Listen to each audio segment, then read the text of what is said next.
The Great Hall of Velorix Prime was the largest meeting place in the known galaxy. Its walls stretched so high that clouds formed near the ceiling. Lights floated in the air like small suns, casting a warm glow over the thousands of delegates who had gathered from every corner of space. 37 different species sat in their designated sections, each one representing billions of lives and countless worlds. The Galactic Council had not called a full assembly in over 50 years. The last time had been for a minor border dispute between two small empires. But this was different. This was about survival. At the center of the hall, a massive holographic display showed a map of the galaxy. A dark red stain spread across one section, growing larger with each passing month. This was the Kethrani Dominion, an empire built on conquest and fear.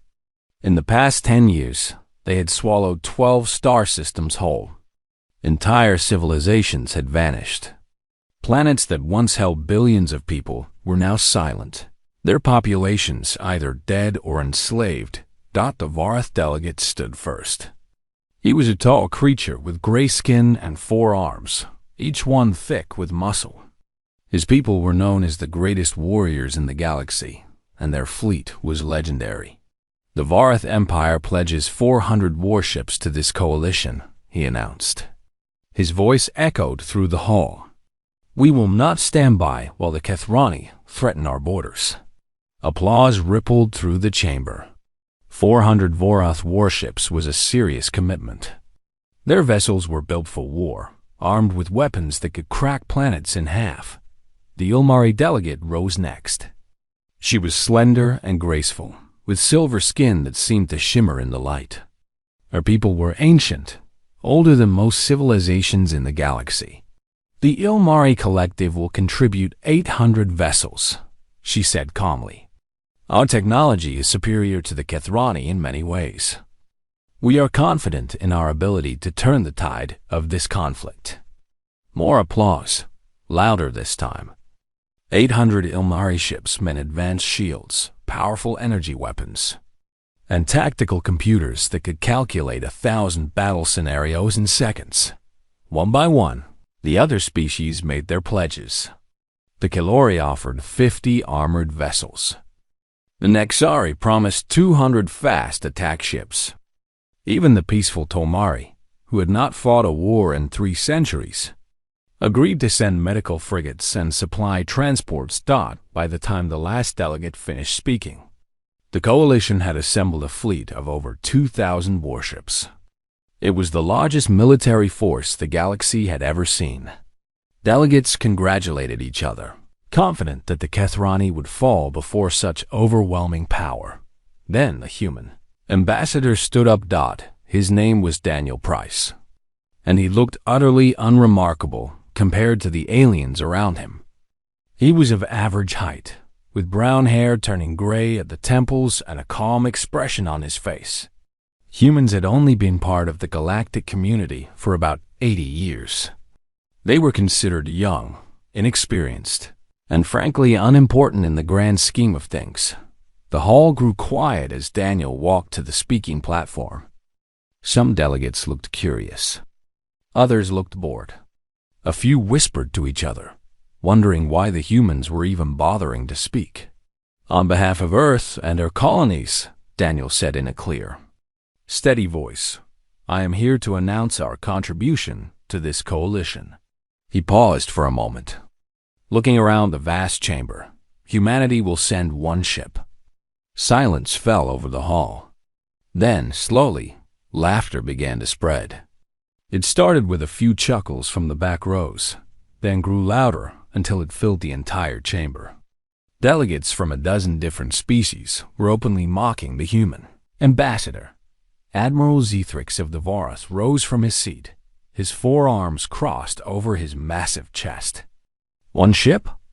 He repeated, his voice dripping with contempt. Is this a joke? We are facing the greatest threat this galaxy has ever known, and humans offer us 1 ship? Perhaps they do not have more to give, the Ilmari delegate suggested with a thin smile. Their species is young. Their resources are limited. We should not expect too much from them. Or perhaps they simply lack courage, another delegate added. Humans have never fought a real war. They do not understand what is at stake. Daniel stood quietly through all of this, his expression unchanged. When the laughter finally died down, he spoke again. One ship is all we have ever needed. More laughter, but Daniel did not seem bothered. He simply nodded politely and returned to his seat. The assembly moved on to other matters, and the human contribution was quickly forgotten. Far across the galaxy, aboard a vessel called the USS Valor, Commander Katie Morgan received her orders. She was sitting in her quarters when the transmission arrived, reading through reports from her department heads. The Valor was one of humanity's newest warships, equipped with the best technology Earth could produce. It was fast, heavily armed, and crewed by some of the finest officers in the fleet. Katie read the orders twice to make sure she understood them correctly. The Valor was being sent to join the coalition against the Kethrani. Alone, she was not surprised. She had served in the human military for over 20 years, and she understood something that the rest of the galaxy did not. Humans did not fight like other species. They did not rely on numbers or superior technology. They relied on something else entirely. She called a meeting of her senior officers. Nathan Brooks was the first to arrive. He was her tactical officer, a quiet man with sharp eyes and a mind that could calculate firing solutions faster than most computers. He had served with Katie on 3 different ships and trusted her completely. Scott Palmer came next. He was the chief engineer, a large man with grease-stained hands and a talent for keeping engines running long past the point when they should have failed. He could fix anything, build anything, and improvise solutions that no manual had ever described. Dr. Lavra Hendricks arrived last. She was the medical officer, a small woman with kind eyes and steady hands. She had saved more lives than she could count and had seen more death than anyone should ever have to see. Katie looked at each of them in turn. "You have all seen the orders," she said. "We are going to war against the Kethrani Dominion. The coalition has assembled over 2,000 ships. We are sending one." Nathan raised an eyebrow. "Just us?" "Just us." Scott let out a low whistle. "That is a lot of pressure for one crew." Katie nodded. "It is, but we are not just any crew. We are human. And today, we are going to show the galaxy what that means." She stood up and looked out the window at the stars beyond. "Every person on this ship carries the weight of our entire species. When we fight, we do not fight for glory or conquest. We fight because we refuse to give up. We fight because that is who we are." She turned back to her officers. "The galaxy thinks we are weak. They think we are foolish. By the time this is over, they will understand the truth. One ship is enough. One ship has always been enough, because every human on board will give everything they have. And everything we have is more than the Kethrani can imagine." The Valor's engines roared to life, and the ship jumped into hyperspace. 312 souls headed toward a battle that would change the galaxy forever. The Tesseract's nebula was a cloud of purple and gold gas that stretched across 3 light years. It was beautiful in a cold, distant way, the kind of beauty that made travelers stop and stare. But on this day, no one was looking at the colors. All eyes were fixed on the battle that was about to begin. Admiral Zethric stood on the bridge of his flagship, the Varath dreadnought known as the Ironclaw. Around him, officers worked at their stations, monitoring the positions of over 2,000 Allied vessels. The coalition fleet had arranged itself in a classic formation, with heavy ships in the center and faster vessels on the flanks. It was a textbook deployment, the kind taught in military academies across the galaxy. Ahead of them, the Kethrani armada waited. The enemy numbered approximately 1,000 warships, But size and numbers did not tell the whole story. Kethrani vessels were powered by quantum singularity cores, an exotic technology that no other species had been able to replicate. Their weapons could punch through shields that would stop conventional attacks. Their hulls were made from materials harvested from collapsed stars. Still, the coalition had them outnumbered 2-1. By every reasonable calculation, victory was assured. Admiral Zethrix gave the order to attack. The coalition fleet surged forward, thousands of engines burning bright against the darkness of space. Energy weapons lit up the void as the first salvos were exchanged. For a few glorious minutes, it seemed like the battle was going well. Kethrani ships exploded under the combined fire of dozens of allied vessels. The formation held steady, advancing meter by meter toward the enemy lines. Then the Kethrani revealed their trap. From hidden pockets of subspace, hundreds of additional enemy ships appeared. They materialized behind the coalition fleet, cutting off the retreat and catching the allied vessels in a deadly crossfire. The Kethrani had been hiding nearly half their force, waiting for the perfect moment to strike. The battle turned into a massacre. Varith warships, famous for their thick armor and powerful guns, were torn apart by concentrated Kethrani fire. Their shields flickered and died within seconds. Their hulls buckled and cracked under the assault. Admiral Zethrix watched in horror as one of his finest vessels, a ship that had served the Empire for 200 years, broke in half and spilled its crew into the cold vacuum of space. The Ilmari fared no better. Their advanced technology, which they had boasted about so proudly, proved useless against the Kethrani quantum weapons. Their tactical computers, capable of calculating 1,000 scenarios per second, could not predict an enemy that did not follow conventional rules.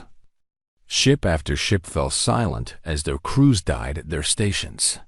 Smaller vessels tried to flee, but the Kethrani gave no quarter.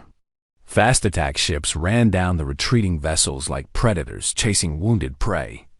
Escape pods were destroyed before they could get clear.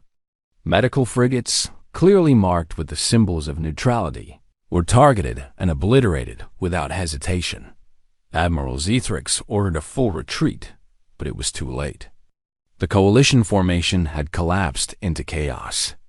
Ships were scattered across the battlefield, each one fighting alone, each one dying alone. Communications were flooded with distress calls, pleas for help, and the final screams of dying crews. Within 6 hours, the coalition had lost over 60% of its fleet. More than 1,000 ships were gone, reduced to twisted wreckage floating in the nebula. Millions of soldiers from dozens of species had died. The survivors limped away in whatever direction promised safety. Their dreams of easy victory shattered forever. Admiral Zethrix's flagship, the Ironclaw, was heavily damaged. Half his crew was dead. His weapons were offline. His engines were barely functional. He sat in his command chair, surrounded by the bodies of officers who had served him faithfully, and felt something he had never experienced before: despair. The Kethrani did not pursue the survivors. They did not need to. The coalition was broken. The great alliance of 37 species had been humiliated in a single battle. There was no army left to stop the Dominion now. Then the sensors detected a new contact. Single ship emerged from hyperspace at the edge of the battlefield. It was small compared to the massive warships that had just been destroyed. Its design was simple, almost primitive by galactic standards. But it moved with a purpose, heading straight toward the Kethrani fleet without any sign of hesitation. Admiral Zethrix stared at the display, unable to believe what he was seeing. "Identify that vessel," he ordered. His sensor officer, wounded but still at her post, ran the scan twice to make sure. "It is a human warship, Admiral. The USS Valor. Registry shows a crew complement of 312. One ship. 312 humans. Against 900. Kathrani warships that had just destroyed the greatest fleet in galactic history. Admiral Zethrix felt a strange mixture of emotions. Respect for their courage, pity for their foolishness, and a small, unexpected spark of hope that he could not explain. He opened a communication channel to the human vessel. Human ship, this is Admiral Zethrix of the Varth Empire. You must retreat immediately. The coalition has fallen. There is no victory to be won here. Save yourselves while you still can. There was a moment of silence. Then a human voice came through the speakers. It was calm and steady, without any trace of fear. Admiral Zethrix, this is Commander Katie Morgan of the USS Valor. We appreciate your concern, but we will not be retreating today. Zethrix leaned forward in his chair. Commander, you do not understand. The Kathrani have weapons beyond anything you have faced. Your single ship cannot hope to survive against their fleet. This is not bravery. This is suicide. Another pause. When Katie spoke again, her voice was broadcast on an open channel so that every surviving ship, every species, every Kathrani vessel could hear her words. Admiral, I understand perfectly. I have seen the battle reports. I know what happened to your fleet, and I am sorry for your losses. But you are wrong about one thing. What is that? Zethrix asked. We did not come here for victory. We came here to teach. The communication ended. The USS Valor continued its approach. One small ship heading toward an armada of 900 warships that had just crushed the combined might of the galaxy. Admiral Zethrix watched the human vessel grow smaller on his display as it moved away from his crippled flagship. He did not know what the humans were planning. He did not understand their strategy. But for the first time since the battle began, he found himself wanting to believe that maybe, just maybe, the young species from the small blue planet knew something that the rest of the galaxy did not. Around him, the surviving coalition ships stopped their retreat. Damaged vessels turned their sensors toward the battlefield. Crews who had been preparing to flee gathered around their displays to watch. The entire galaxy held its breath as the USS Valor moved toward the Kathrani fleet. 312 humans against an empire that had never known defeat. It was madness. It was impossible. It was about to become the most legendary battle in history. Commander Katie Morgan stood at the center of the bridge, her eyes fixed on the tactical display. 900 red dots represented the Kathrani fleet. One blue dot represented the Valor. The math was simple and terrifying, but Katie was not thinking about the math. She was thinking about her crew. 312 men and women had followed her into this battle. Some were veterans who had served for decades. Others were young officers on their first deployment. All of them knew the odds. All of them had come anyway. That was what the galaxy did not understand about humans. They did not fight because victory was certain. They fought because giving up was unthinkable. Nathan, she said calmly, take us into the debris field. Lieutenant Commander Nathan Brooks nodded and relayed the order to the helm. The Valor changed course, heading toward the wreckage of the coalition fleet. Thousands of destroyed ships floated in the nebula, their broken hulls forming a maze of twisted metal and shattered hope. The Kathrani pursued. Of course they did. They had just destroyed the greatest fleet in the galaxy. One small human ship was nothing to them. Their commander probably saw this as an amusing diversion, a chance to add one more kill to an already impressive victory. That was their first mistake. The Valor slipped into the debris field like a fish disappearing into a coral reef. The broken hulls provided cover from enemy sensors. The floating wreckage blocked firing lines and created obstacles that larger ships could not easily navigate. The Kathrani sent 50 ships after them. These were fast vessels, built for hunting down stragglers and finishing off wounded prey. They entered the debris field in a standard search pattern, confident that finding one small ship would be a simple task. Nathan watched them on his display, tracking their movements with cold precision. They are spreading out to cover more area. Classic search formation. Katie nodded. Wait until they are fully committed. The crew worked in tense silence. Every station was manned. Every system was ready. The air on the bridge felt heavy with anticipation.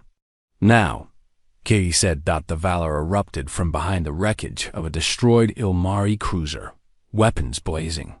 Twin plasma cannons targeted the nearest Kithrani ship, punching through its shields with surgical precision. The enemy vessel exploded before its crew even knew they were under attack. Nathan directed fire to the next target, then the next. His mind worked faster than any computer, calculating angles and distances with an instinct born from years of training. 3 more Kithrani ships died in the first 30 seconds. The enemy tried to regroup, but the debris field worked against them. Their formation was scattered. Their communications were disrupted by interference from the destroyed ships around them. They could not coordinate an effective response. The Valor moved through the wreckage like a ghost, appearing and disappearing with terrifying speed. One moment it would be on the port side, unleashing a devastating barrage. The next moment it would vanish behind a piece of debris, only to appear somewhere completely unexpected. Scott Palmer kept the engines running at levels that should have been impossible. He pushed the reactor past every safety limit, rerouting power from non-essential systems to weapons and shields. When a conduit overloaded, he was already there with a repair kit. When a system failed, he found a workaround before the bridge even noticed the problem. Shields at 60%, he reported from engineering. We can keep this up for another hour, maybe 2 if I get creative. Down in the medical bay, Dr. Lavra Hendricks was already treating the first casualties. A plasma burst had breached one of the outer compartments, and 3 crew members had been caught in the explosion. Burns covered their bodies. One of them was not breathing. Lavra did not panic. She had seen worse. She stabilized the critical patient with practiced efficiency, then moved to the next. Her nurses followed her lead, working with calm determination even as the ship shook from enemy fire. Back on the bridge, Nathan reported the results of their first engagement. 40 Kithrani vessels destroyed. We lost 4 crew members and suffered minor hull damage. Katie absorbed the information without emotion. 4 people gone. 4 families who would receive terrible news. But the math had shifted, if only slightly. The Kithrani commander was no longer amused. He sent 200 more ships into the debris field, determined to overwhelm the human vessel with sheer numbers. The Valor, adapted. Katie ordered maneuvers that should have torn the ship apart. Hard turns and maximum thrust. Sudden acceleration followed by even more sudden stops. Movements that subjected the crew to forces that would kill most species. But humans were different. Their bodies could endure punishment that other races could not imagine. They had evolved. On a harsh planet, surviving ice ages and predators and 1,000 other challenges. Their tolerance for pain, for stress, for physical extremes was unlike anything else in the galaxy. The crew gritted their teeth and held on. Some of them bled from the nose or ears. Some of them passed out briefly and woke up moments later, still at their stations.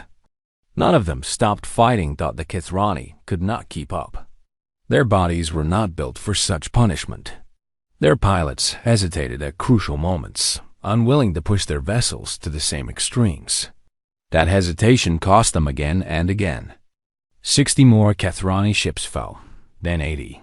Then over 100 intercepted communications from the enemy fleet revealed growing confusion. The Kithrani could not understand what they were facing.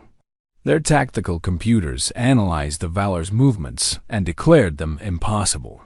Their commanders issued orders that were outdated before they could be executed. One transmission was particularly telling. A Kethrani captain, his voice filled with fear, reported to his superiors. They do not fight like soldiers. They fight like survivors. Every time we corner them, they find a way out. Every time we think we have them, they attack from a direction we did not expect. I've never seen anything like this. The Valor emerged from the debris field after 2 hours of combat. Its hull was scarred with burn marks. One of its secondary weapons arrays was destroyed. But it was still fighting, still moving, still dangerous. Behind it, the wreckage of over 200 Kethrani ships drifted among the remains of the coalition fleet. Katie looked at her exhausted crew and felt a surge of pride. They had done what the entire galaxy thought was impossible. They had hurt the Kethrani. They had made them bleed. But the battle was not over. 700 enemy ships still waited in formation. The Valor had won a small victory, but the war was far from finished. Nathan studied the enemy fleet on his display. They are regrouping. The commander is consolidating his forces around the flagship. He is not going to underestimate us again. Katie nodded slowly. Her eyes found the largest ship in the enemy formation. A massive dreadnought that dwarfed everything around it. The Throne of Silence. It was the command vessel of the Kethrani invasion fleet, the symbol of their dominion. Then we will have to give him something else to worry about, she said. Set a course for the flagship. We are going to cut off the head of the snake. Nathan looked at her for a long moment. They both knew what that order meant. The Throne of Silence was protected by hundreds of escort ships. Getting close enough to attack, it would be almost impossible.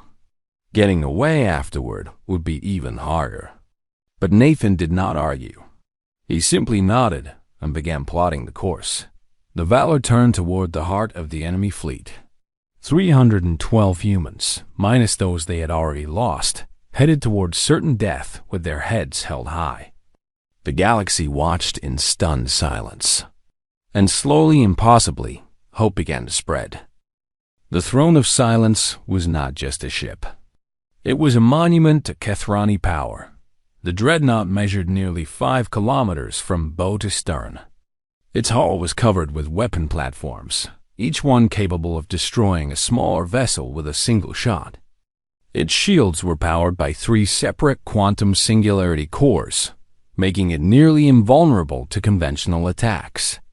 Hundreds of escort ships surrounded it in layered defensive formations. Commander Katie Morgan studied the fortress of metal and fire that stood between her and victory. Every tactical analysis said the same thing. The Valor could not reach the flagship. The Valor could not survive the approach. The Valor could not win this fight. Katie had stopped listening to tactical analyses hours ago. All hands, she announced over the ship's intercom. This is the commander. In a few minutes, we are going to attempt something that has never been done before. We are going to attack the Kethrani flagship directly. I will not lie to you. Many of us will not survive. But if we succeed, we will break the enemy's spirit and give the galaxy a chance to recover. She paused, letting her words sink in. You have already done the impossible today. You have shown the Kethrani what it means to face humanity in battle. Now I am asking you to do it one more time. Not for glory, not for recognition, but because there are billions of people counting on us. Because we are the only ones who can do this. Because we are human, and this is what we do. The response came immediately. From every deck, every station, every corner of the ship, voices called out their readiness. No one hesitated. No one asked for more time. They were ready. Nathan, Katie said, begin the attack run. The Valor surged forward, engines burning at maximum power. Scott Palmer had pushed the reactor beyond anything the designers had ever intended. Warning lights flashed across every control panel. The hull groaned under the stress. None of it mattered. The escort ships opened fire. Space around the Valor became a storm of energy beams and plasma bursts. The shields absorbed hit after hit, their power dropping with each impact. 20%, 15%, 10%. Nathan returned fire with everything they had. His targeting was flawless, his timing perfect.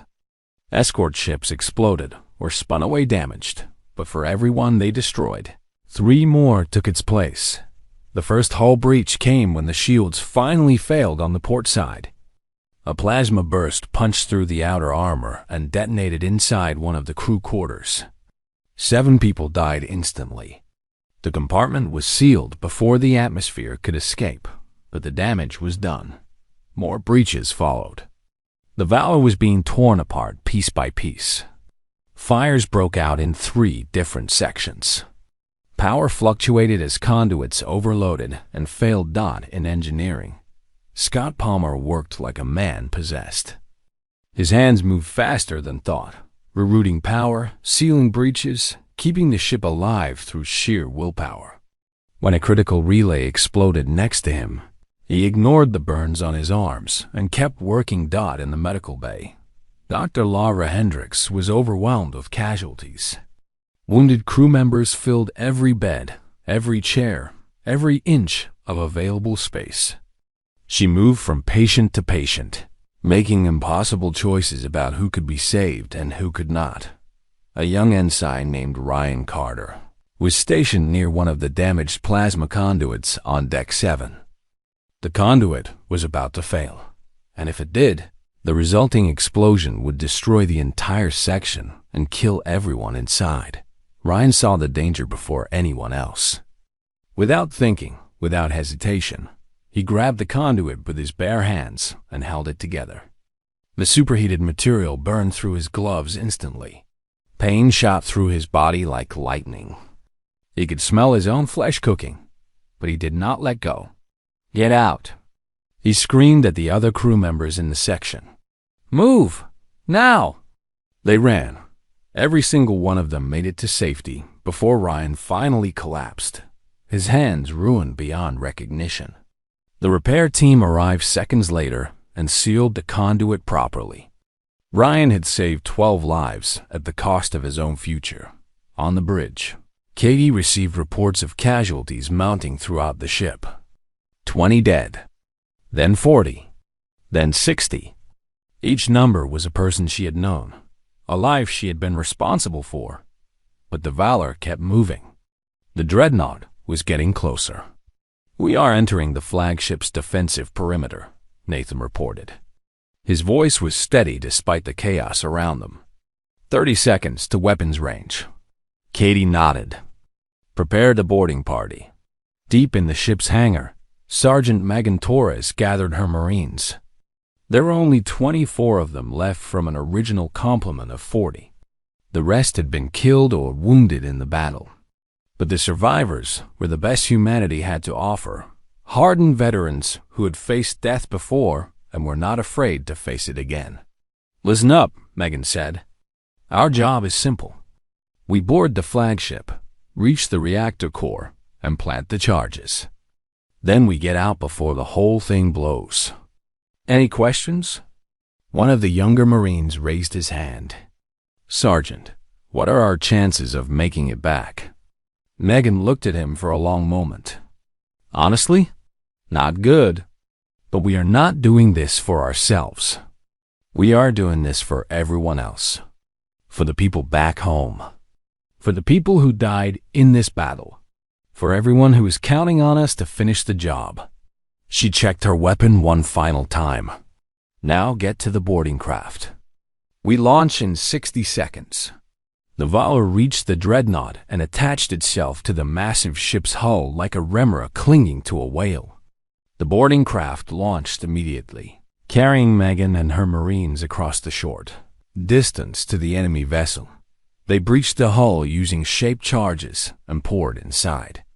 The interior of the Throne of Silence was vast and dark, filled with corridors that stretched for hundreds of meters. Kithrani warriors waited for them at every turn. The fighting was brutal. Kithrani soldiers stood over 2 meters tall, with thick carapaces and claws that could tear through standard armor. They were fearsome opponents, bred for combat and trained to never retreat. But the Marines did not retreat either. They fought hand-to-hand in the narrow corridors, using knives when their guns ran dry, using fists when their knives broke. The Kethrani had never faced an enemy like this. Other species calculated odds and withdrew when the situation became hopeless.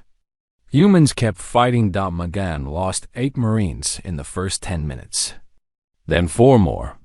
But the survivors pushed forward, step by bloody step, toward the reactor core. She killed a Kethrani warrior with her bare hands when her weapon jammed. She took a claw across her ribs that would have killed a lesser person. She kept moving. Finally, impossibly, they reached the core. The reactor chamber was enormous, filled with pulsing energy that lit up the darkness. Megan planted the charges with practiced efficiency while her remaining Marines held off the Kethrani reinforcements flooding into the room. "Charges set," she reported over her communicator. "Detonation in 3 minutes. We are coming back." The retreat was even harder than the advance. Kethrani warriors seemed to appear from every shadow, every doorway, every corner. The Marines fought their way back to the boarding craft, leaving a trail of dead enemies behind them. Megan was the last one aboard. She had been shot twice and stabbed once, and she was losing blood fast. But she refused to fall until the craft was clear of the dreadnought. The Valor detached from the enemy ship and pulled away at maximum speed. Behind them, the Throne of Silence began to shudder as the charges reached their detonation sequence. The explosion was visible across the entire battlefield. The dreadnought's reactor went critical, unleashing a wave of energy that consumed not only the flagship, but 90 of the escort ships surrounding it. The Kethrani command structure collapsed instantly. Without their flagship, without their commander, the enemy fleet fell into chaos. Ships began retreating in every direction. No longer a unified force, but a scattered mob fleeing for survival. On the bridge of the Valor, Katie allowed herself a single moment of relief. They had done it. Against all odds, against every calculation, they had won. Then she looked at the casualty reports and felt the weight of victory settle on her shoulders. Over 100 of her crew were dead. The ship was barely holding together. They had paid a terrible price for this day, but the price had been worth it. The Kethrani Dominion would never recover from this defeat, and the galaxy would never forget what humanity had accomplished. The Kethrani fleet was running. Ships that had once moved with the confidence of conquerors, now scattered like frightened animals.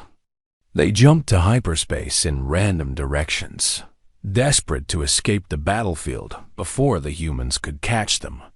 Formation discipline had collapsed completely. Commanders who had expected easy victory were now focused only on survival.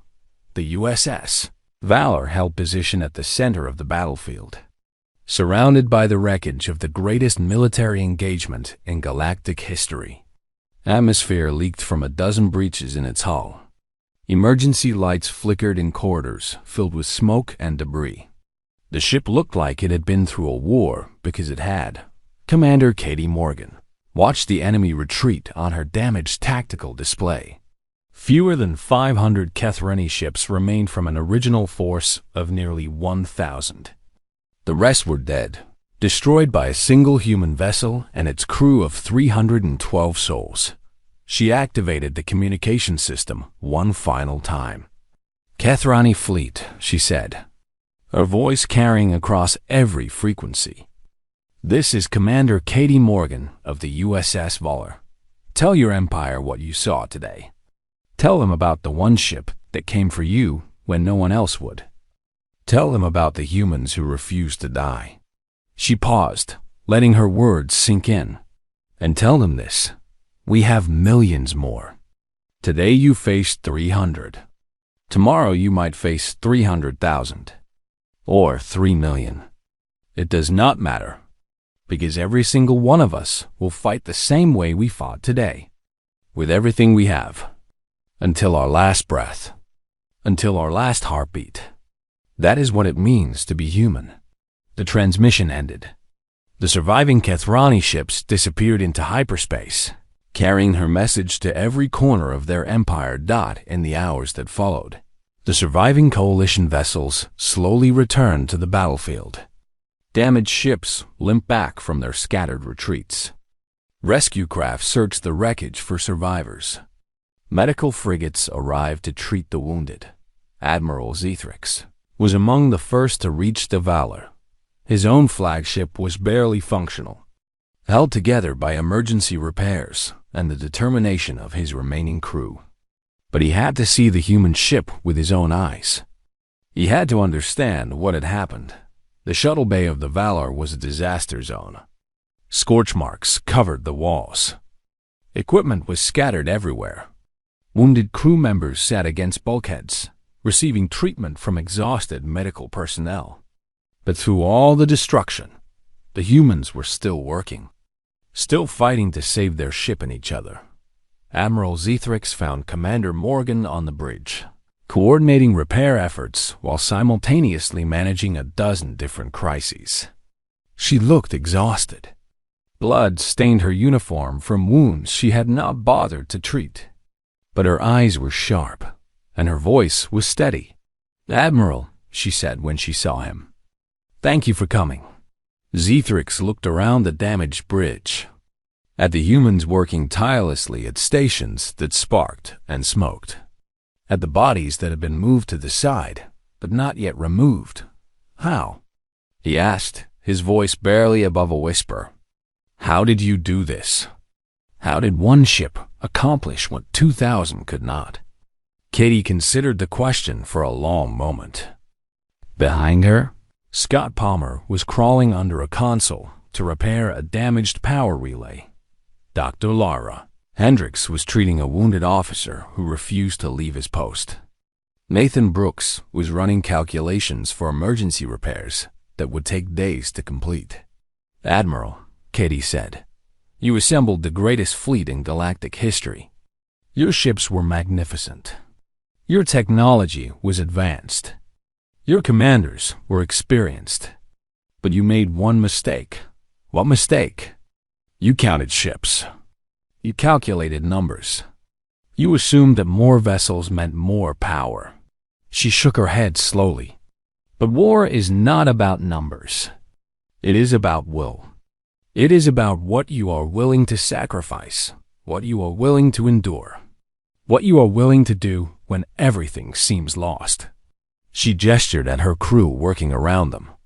These people did not come here expecting to survive. They came here knowing they might die. And they came anyway. Not because they were ordered to, not because they had no choice, but because they understood that some things are worth dying for. Admiral Zethrix looked at the humans with new eyes. He saw the young ensign with bandaged hands who had nearly burned alive to save his companions. He saw the engineer who had pushed his body past every limit to keep the ship running. He saw the medical officer who had not slept in over 20 hours but refused to rest while patients still needed her. "We do not send ships," Kitty continued. "We send humans. Every single one of us carries the entire weight of our species. We fight not because we expect to win, but because we refuse to lose. One ship is enough because one human is never truly alone. They carry all of us with them." Zethrix was silent for a long time. Finally, he bowed his head in a gesture of deep respect. "I have been a warrior for over 300 years, he said. "I have fought in dozens of battles. I have seen courage and cowardice, victory and defeat. But I have never witnessed anything like what you accomplished today. Your species has taught me something I thought I already knew." "What is that?" Katie asked. "That the spirit of a warrior is not measured by the weapons they carry or the ships they command. It is measured by their willingness to stand when others would fall." He looked at her with something approaching reverence. "The Vorath will never mock humanity again. And I will make sure the rest of the galaxy understands what we learned here today.